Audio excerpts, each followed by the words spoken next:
Hi, thanks for coming back and joining me for part two of my How to Read Tarot crash course.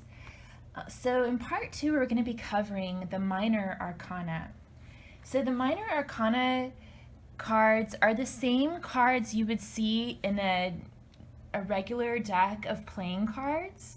The only difference is that the Minor Arcana has a page card in addition to the other court cards. So that's the one difference. So just to kind of correlate the suits that you see here, the suit of Pentacles is associated with diamonds. The suit of Swords is the same thing as spades.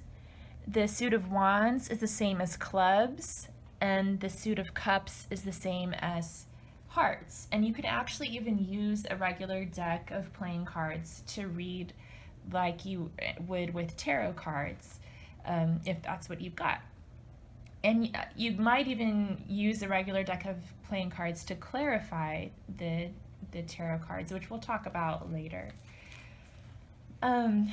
So the four suits are also associated with the four elements, and that's really important. So pentacles or diamonds are associated with the element of earth, which is about health and wellness and your finances, anything that's important here on the physical realm, the earthly realm.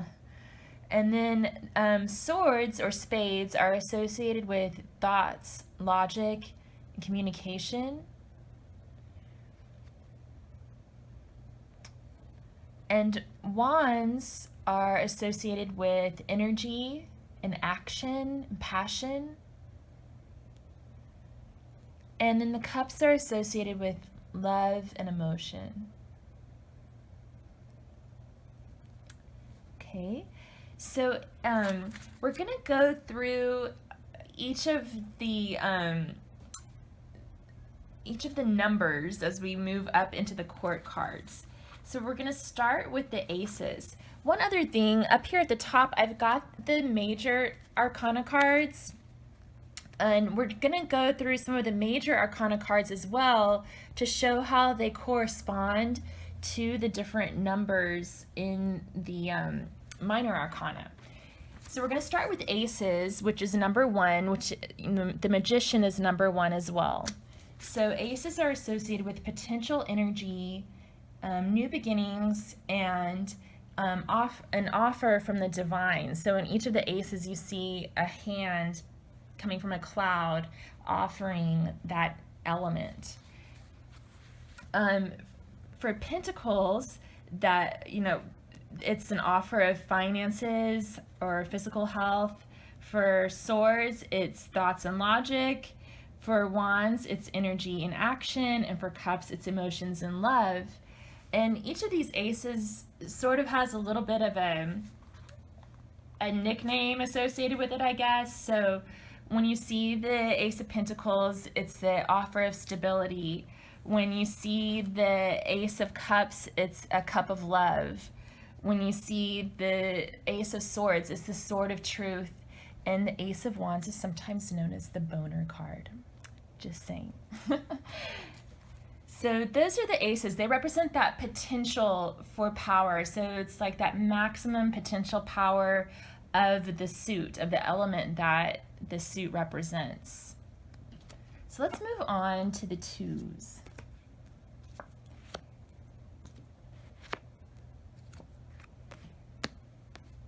So the twos are all about choices, polarity, and balance, and using your intuition to make a choice between two alternatives. So with the pentacles, we have a man with a funny hat juggling two pentacles. He's very playful, and he's also trying to make the spiritual come to life in the real world. It's like he's choosing between two alternatives as to which one he wants to invest his pentacles in. With the Two of Swords, we have a blindfolded woman holding two swords, crossing her hands over her heart, and she's balancing these two heavy swords, thinking things over, making a careful decision, discerning the truth. And while she's doing this, she's remaining silent. So the Two of Swords can sometimes represent a stalemate or silence from another person when this comes up in a reading. And she's remaining calm and logical while she does this. You can see that there's water behind her, so there's emotion involved, but it's calm water, so she's staying calm. The Two of Wands shows a man overlooking the landscape, and he has a globe in his hand. So he's looking at the big picture. He's planning his next move. And he's got his hand on one of these rods, so it's as if he's already decided that's the rod he's going to take with him.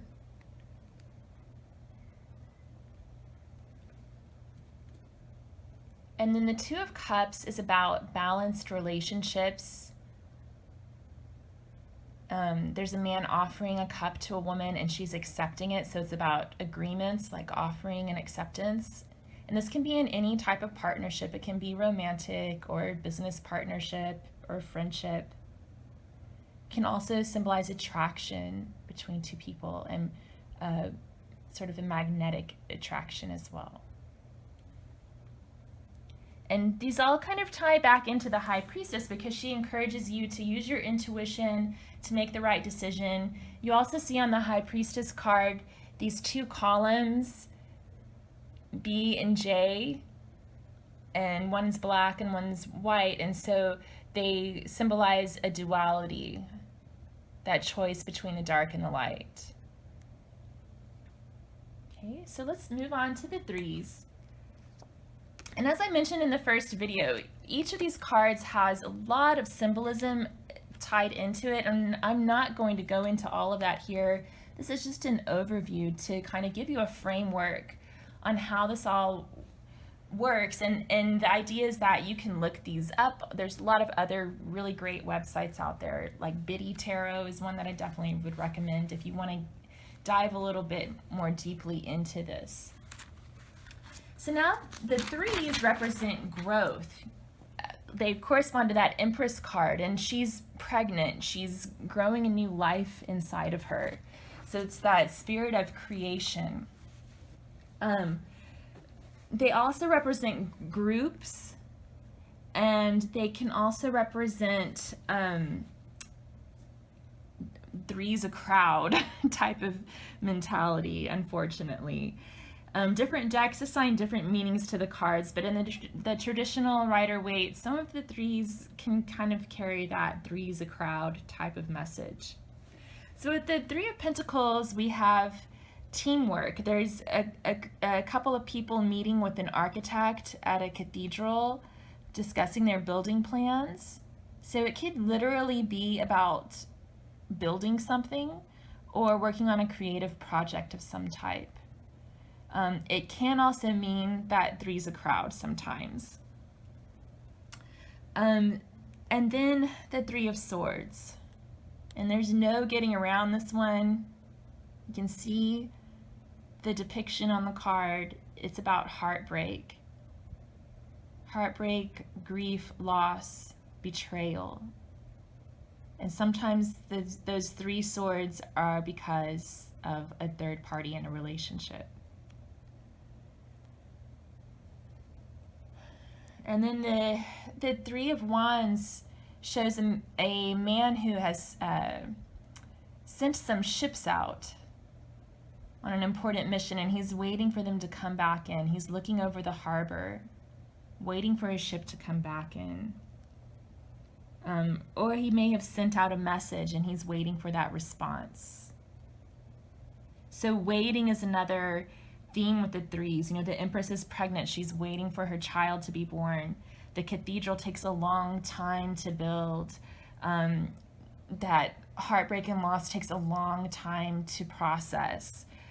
The man who's sent his ships out is going to have to wait a long time to hear the response. And then there's the Three of Cups. So it's about joy and celebration, friends coming together and celebrating, sharing abundance. But it can also be about sharing lovers. So sometimes when this comes up, it does indicate a third party situation in a love relationship. Okay.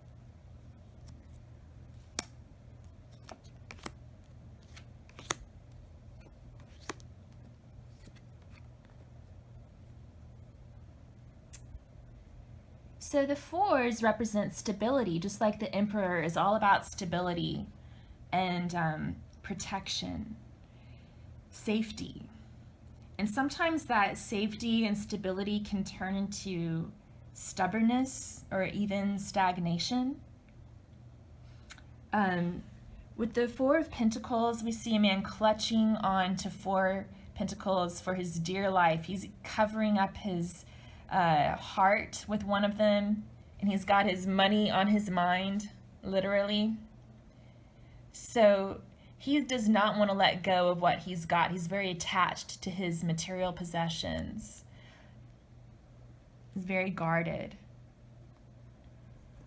With the Four of Swords, it can represent death.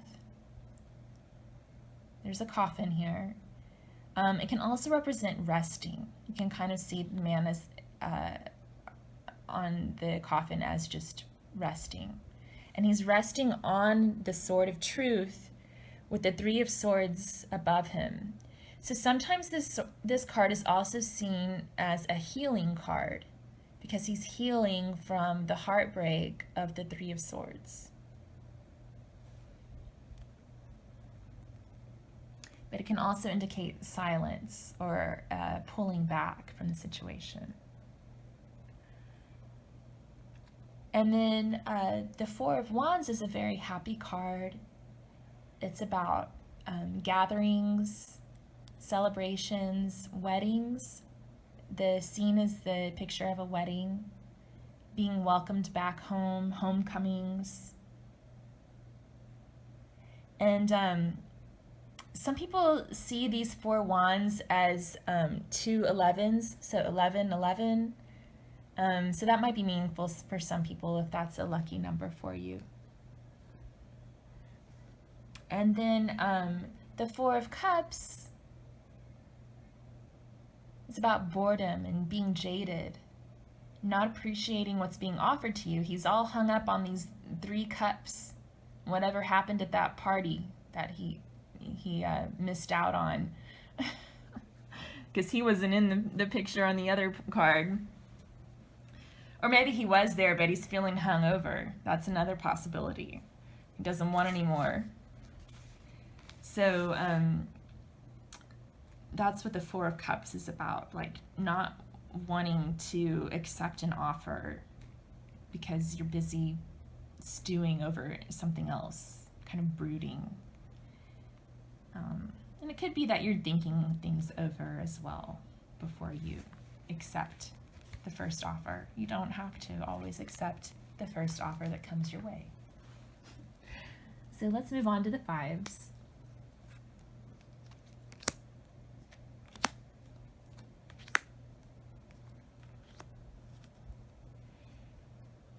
So the fives are about challenges and learning lessons, painful lessons. The Hierophant is about teaching lessons, and sometimes the teachings of the Hierophant are taught in painful ways, especially if you think about, let's say, the Inquisition or all those wars that have been fought for the sake of religion. So we have the Five of Pentacles, which shows a destitute couple who've lost all their wealth, barefoot in the snow, outside the church. They've been left to fend for themselves. So this can, the Five of Pentacles can indicate poverty, loss, poor health, hunger, dark night of the soul. But it can also symbolize endurance through these challenges. That's the lesson here, endurance, resilience. So then we have the Five of Swords, and you can see the figure in the front, sort of arrogant, and the figures in the back are dejected. So this can symbolize rejection, arguments, confrontations, and the lesson here is to pick your battles.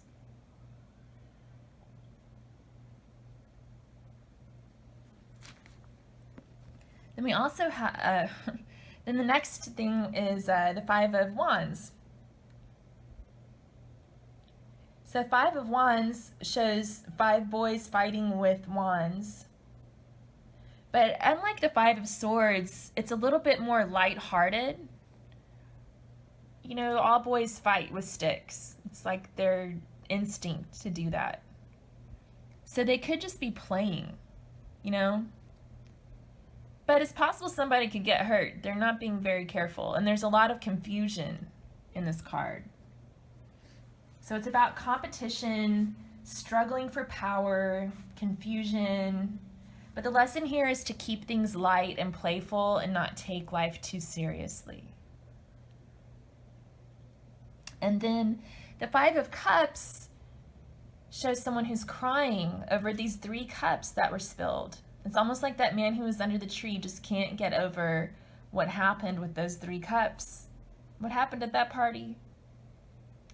But behind the figure, there are 2 cups left standing. So these 2 cups are almost like the 2 cups from the Two of Cups card, where an offer was made and accepted, a love offer.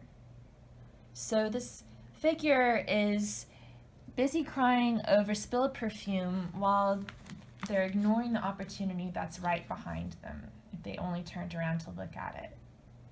So the lesson with the Five of Cups is to be grateful for what you do have, to salvage what can be salvaged. But it's about grief, depression, loss, and sadness as well. So the fives are really tough. And then we move on to the sixes.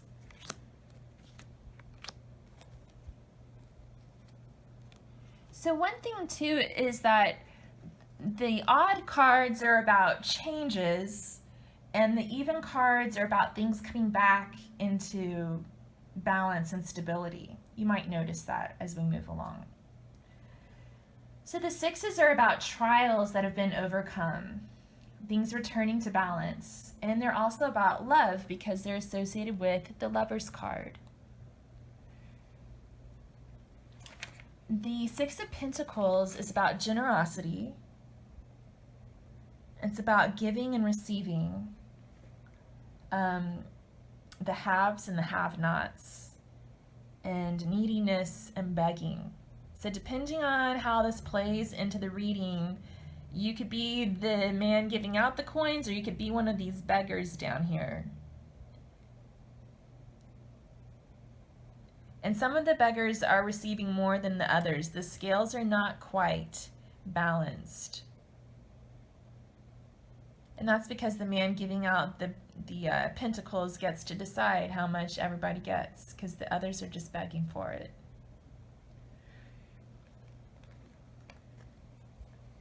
And then the Six of Swords is about moving from rough waters to still waters, moving to calmer waters. It can also be about travel or transition from one phase of life to the next.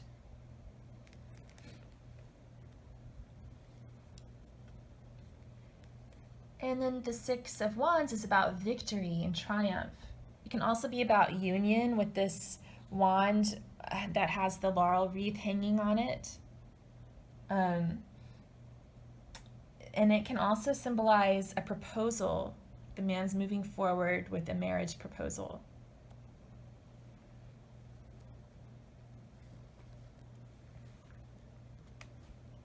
And then the Six of Cups is about children and memories, nostalgia, about generosity and innocence and unconditional love.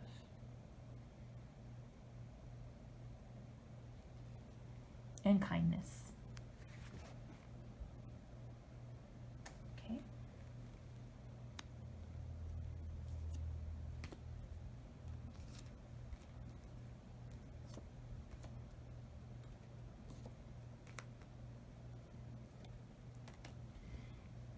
So now we move on to the sevens. And the way I think about the sevens, 7 is a sort of a spiritual number. As it relates to tarot, I think of it as a leveling up. You know, when the 5 cards came around, there were some hardships. With the 2 cards, we'd make difficult decisions. With the 7s, we have to make more complex decisions that consider more that require more careful consideration. So I kind of think of this as adulting as well. You know, when you become a young adult, you know, life's hard. You have to get used to paying your bills and taking care of everything. And then you kind of get into a groove and you learn how to take care of yourself. And then you finally meet someone, fall in love, get married, and have children. And then all of a sudden, you know, life just starts getting harder and harder and harder. That's what the 7s are all about. It's like, gosh, this just keeps getting harder. I thought I had it mastered, but I guess not. It's just getting harder. That's what the 7s are all about, and learning to navigate through those hard times. So the 7 of Pentacles, you know, when we had the 2 of Pentacles, we had the man deciding what to invest his money in. And then with the 7 of Pentacles, he's already made that investment. He's put a lot of time and effort into this, and he's seeing the fruits of his labor. But he's taking a step back to evaluate whether he still wants to keep doing this. Is it all worth it? That's really what the 7 of Pentacles is all about. Deciding whether he wants to keep investing in what he's already invested in. And then the 7 of Swords is about strategizing and deciding what to take and what to leave behind. So as adults, we kind of get caught in these situations sometimes where we have to make really hard decisions and none of them seem right, where it even requires some sort of like sneakiness or deception or treachery. That's also associated with the 7 of Swords.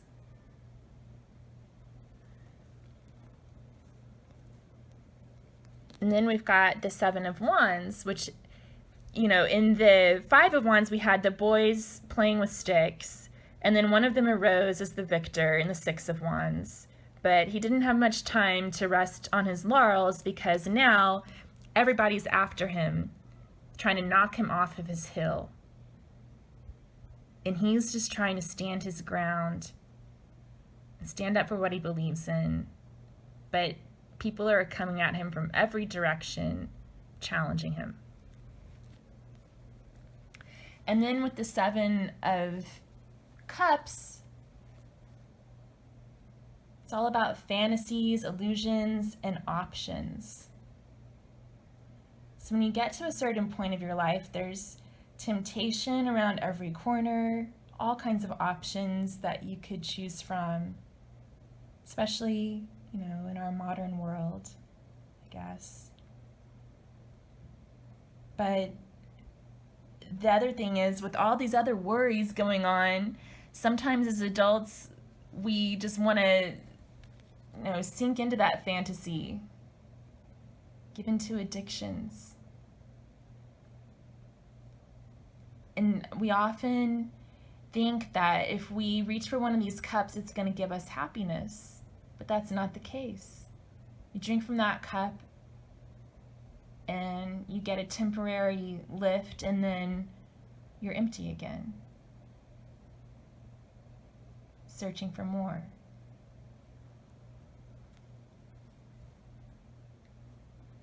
So those are the sevens.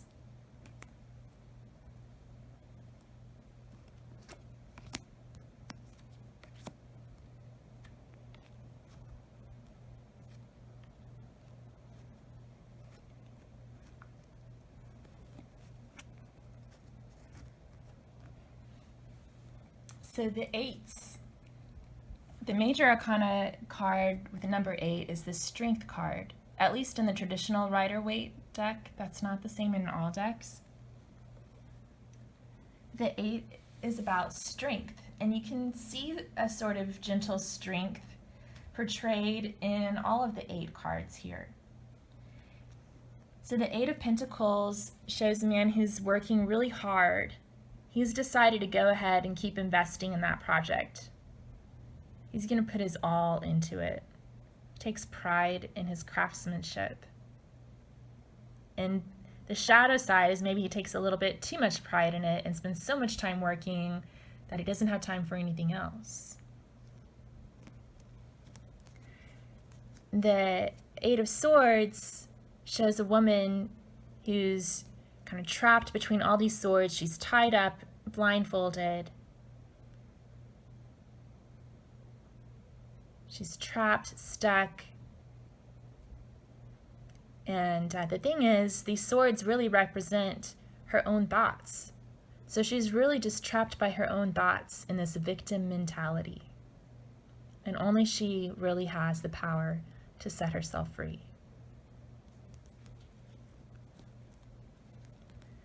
And then we have the 8 of Wands, which is about movement, divine arrows. It can be about communication and messages as well. But it's about things moving swiftly, changes, big changes.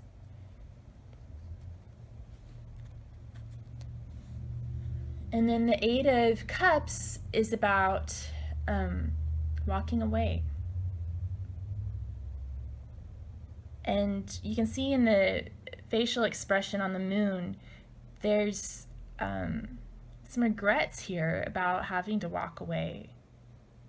There's something there in those 8 cups that this man would really like to stay and enjoy, but he knows that there's something bigger down the road that he has to keep searching for. So he's using his inner strength and walking away.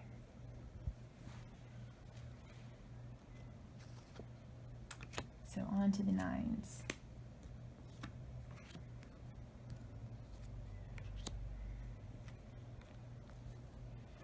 So the 9s are associated with the Hermit card, which is about solitude and being alone, and the wisdom gained through solitude.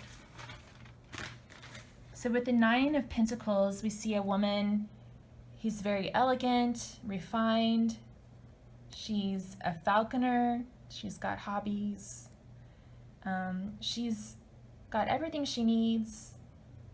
She's good on her own. She can take care of herself. The only thing she doesn't have is someone to share this with. And then we've got the 9 of Swords, which is about sleepless nights, insomnia, nightmares or dreams, overcome by thoughts, depression, and grief. It's basically those thoughts that keep you awake at night when you're alone in your bed. And then the 9 of Wands. So this man's out there all by himself, trying to protect himself. He set up a boundary. He set up a barrier. He's feeling anxious. He's wounded from the battle. But he's not giving up. And then the 9 of Cups is about contentment and wish fulfillment. This man's cups are all filled, but again, he's got no one to share them with. This big banquet table, and he's the only one there. So the nines are also very spiritual and about nearing completion. So all of these figures are coming really close to the completion of their suit. They've just got to stick it out a little bit longer and they'll get what they're searching for. So next we'll cover the tens.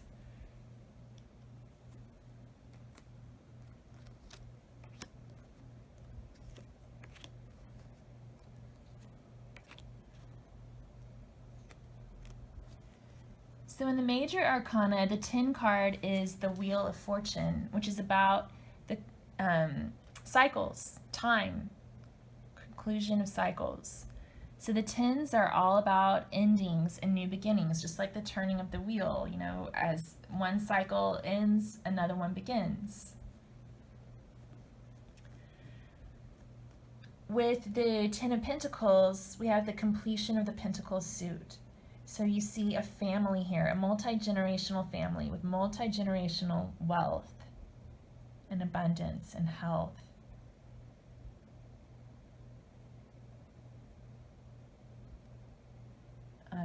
So this can also represent commitment, stability. And then the 10 of Swords looks pretty bad. This guy died. Betrayal. It could mean literal betrayal or death, being stabbed in the back. But I kind of like to think of it in another way. I think of it in terms of the death of the ego, a figurative death of the ego, in a new beginning. So it's about hitting rock bottom, but taking that time to realize, you know what, the great thing about hitting rock bottom is that things can't get any worse, and now there's a new sunrise on the horizon, and I've got another chance. And if I can just slaughter my ego, maybe I can do it better this time. So it's about surrendering and giving up all those thoughts that rattle around in our minds that limit us from accomplishing all the other things we want to accomplish in our life. And then the 10 of Wands is about responsibility and hard work, being burdened, perhaps taking on too much, like having too many irons in the fire, and maybe needing someone else to help share that burden.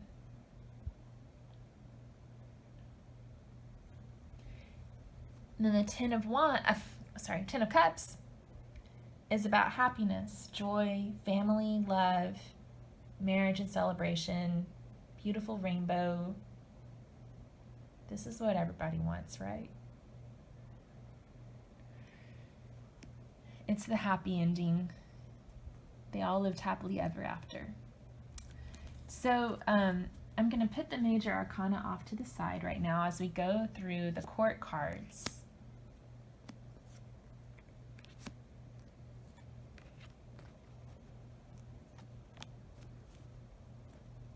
So the pages. So pages, kind of like the aces, can represent new beginnings or offers or messages, but the thing about the pages is that they're more likely to represent the energy of a person in your life, whereas the aces really represent more of the situation, situational energy, or an offer from the divine, perhaps, whereas the pages might represent an offer from a person. You know, I mean, you interpret the reading based on how the cards fall and what your intuition's telling you, but that can be one of the differences. And a lot of the court cards represent people in your life, or they can represent you, or they can represent just the energy of the situation as well. So the page could just represent a general energy. But I've found that a lot of times they do represent a person and their attitude or their energy in a situation. So pages are young. They can represent children or just sort of an immature type of person, perhaps, or someone just who hasn't fully matured. I don't mean that in a mean way. They could just be a little bit on the naive or innocent side. The Page of Pentacles, he's holding this pentacle in his hands and gazing into it like it's a precious pearl. So, he's sort of starting on this new journey, learning about what material value means to him. And then the Page of Swords is practicing with his sword in the field, and he's learning how to communicate. Maybe he's not doing the best job of it, but he's working on it. And then the Page of Wands is setting forth on a new passionate adventure about something he's really interested in and excited about. And the Page of Cups is being forced to come to terms with his emotions. And there's a fish jumping out of the glass looking at him, kind of surprising him. His emotions are sort of taking him by surprise.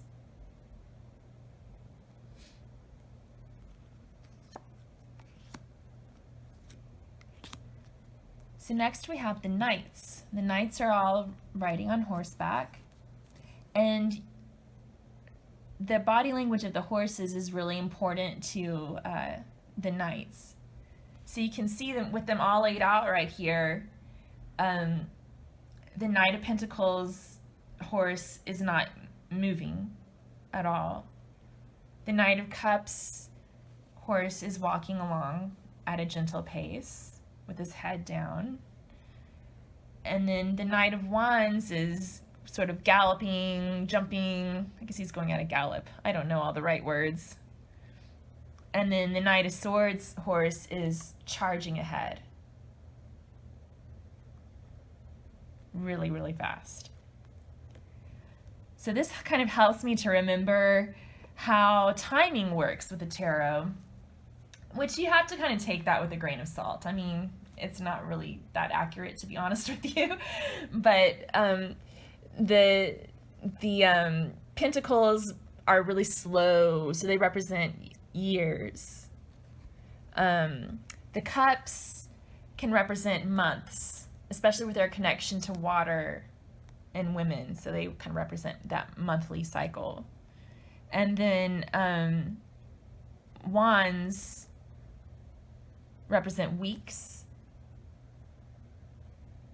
and swords represent days because they're the fastest, or maybe even minutes or seconds. Okay, so that kind of gives you an idea of the timing in a tarot spread sometimes, but just take it with a grain of salt. So the Knight of Pentacles, like we said, he's moving very slow, but he has an offer. Each of these knights is holding something in their hand that they're offering.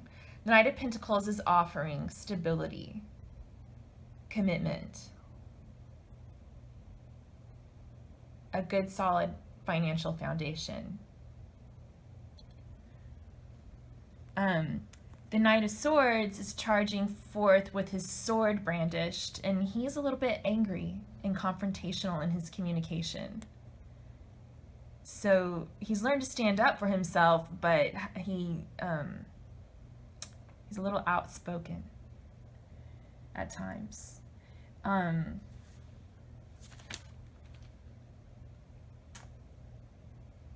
He's honest, but maybe a little bit overly honest. And he can be even vicious with his words. But he's definitely moving forward very quickly, wanting to communicate. The Knight of Wands is really fiery and passionate and handsome, and his horse is handsome, and he moves pretty quickly. He comes in pretty quickly and then he leaves pretty quickly because he's a playboy. And then the Knight of Cups, he's very eloquent. He'll tell you what you want to hear. He moves forward calmly, offers his cup of love. So he's sort of a Don Juan as well, but he approaches matters from the heart. Okay.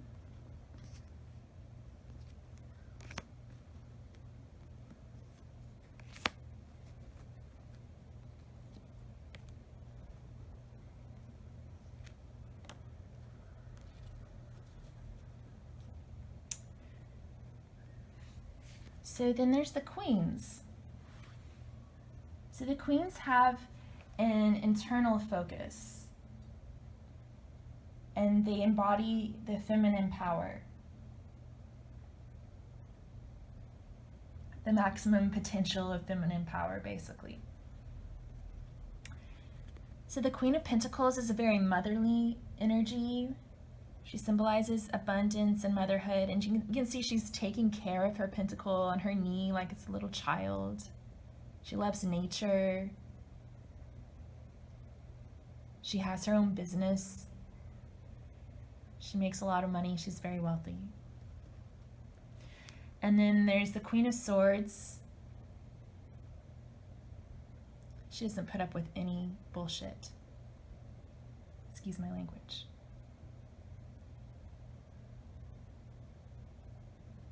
She practices discernment, clarity. She's very smart. She's got a lot of knowledge. She's also very experienced.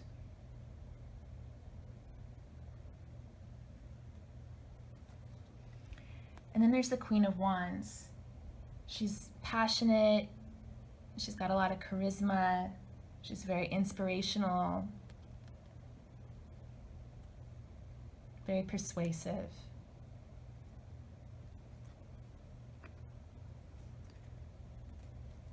And then the Queen of Cups. She's the most intuitive of all the queens, and she's graceful and beautiful and compassionate. And each of these characters has their shadow side as well. I'm just kind of giving that general overview. We'll dig more into the shadow side a little more on the channel. I'm sure you'll notice in certain situations we'll talk about the shadow side more.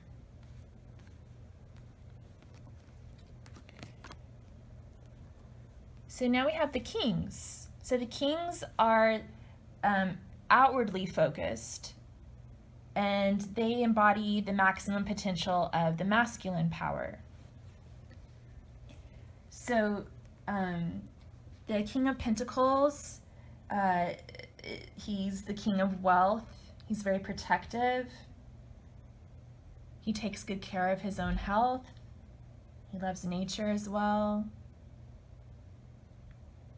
He might be like a merchant or own his own businessman.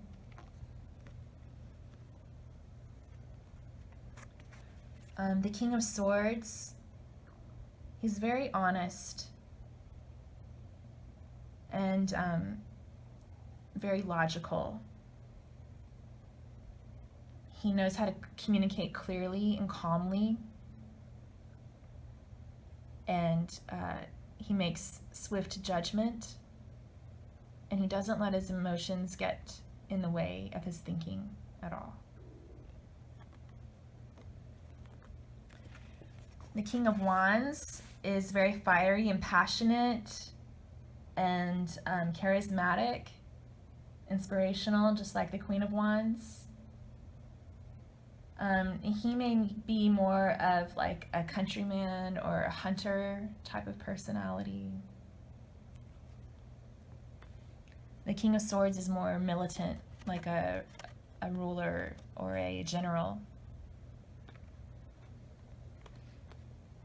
And then the King of Cups is benevolent and kind. and emotionally balanced. So he's in touch with his emotions more than the other kings, but he doesn't wear his heart on his sleeve. He keeps his emotions in check. And he might represent an artist or perhaps a member of the clergy as well. So those are the kings. So we've gone through the minor arcana. In part 1, we talked about the hero's journey through the major arcana. And in part 3, I'm going to talk about how to put it all together, and we'll start practicing with some spreads. So I hope that you'll stay tuned, and if you like this video, please give it a thumbs up. If you want to see more of my videos, please subscribe to my channel. Thank you so much for watching. I really appreciate it. We'll talk later. Thanks. Bye.